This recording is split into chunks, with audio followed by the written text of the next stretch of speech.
भारत में प्राकृतिक साधन। आज पृथ्वी से लेकर आकाश तक मानव ने अपनी विजय के झंडे गाड़े हुए हैं। वह चंद्रमा के धरातल पर अपनी चरण रख चुका है। अन्य ग्रह नक्षत्रों की खोज के कार्य में वह प्रयासरत है।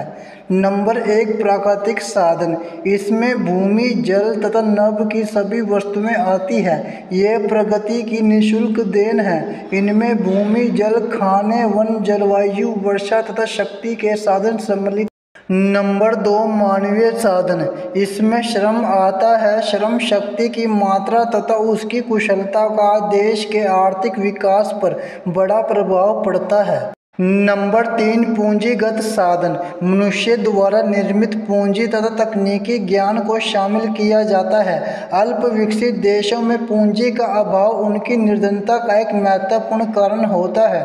पूंजी निर्माण जितना अधिक होगा, आर्थिक विकास उतना ही तीव्र गति से होता है। प्राकृतिक साधनों का अर्थ व परिभाषा क्या है? प्राकृतिक साधन वे पदार्थ हैं जो प्रगति की ओर से मानव के लिए निःशुल्क देन है और जिनके प्रयोग से मनुष्य अपनी आवश्यकताओं की पूर्ति कर सकता है। नंबर 1 वर्तमान साधन। इनमें से कुछ साधन ऐसे होते हैं जिनकी हमें जानकारी होती है।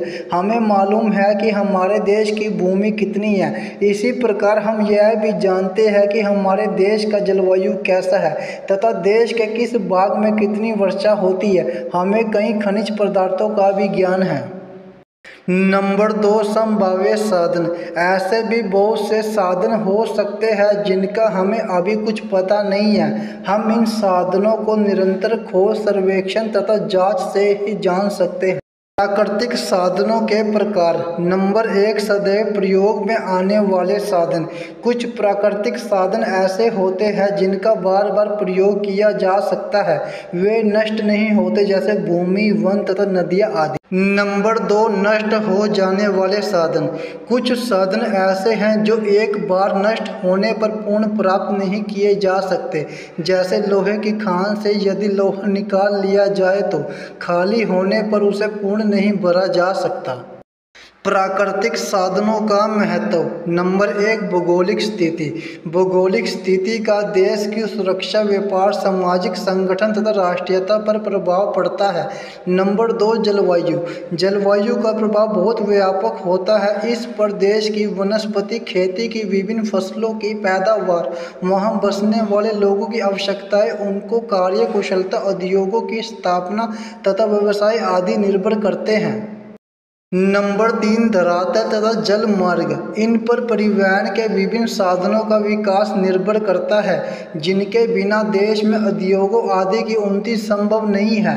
नंबर 4 भूमि अथवा मिट्टी। इन पर खेती की विविधता तथा उत्पादकता निर्भर करती है। नंबर 5 नदियाँ। ये देश में सिंचाई तथा शक्ति का स्रोत होने के अतिरिक्त परिवहन के क्षेत्र में भी सहायक होती है। Number 6 one.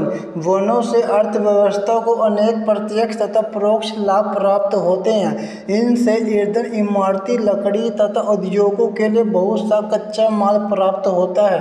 ये देश की सुंदरता को बढ़ाते हैं और जलवायु तथा वर्षा को भी प्रभावित करते हैं।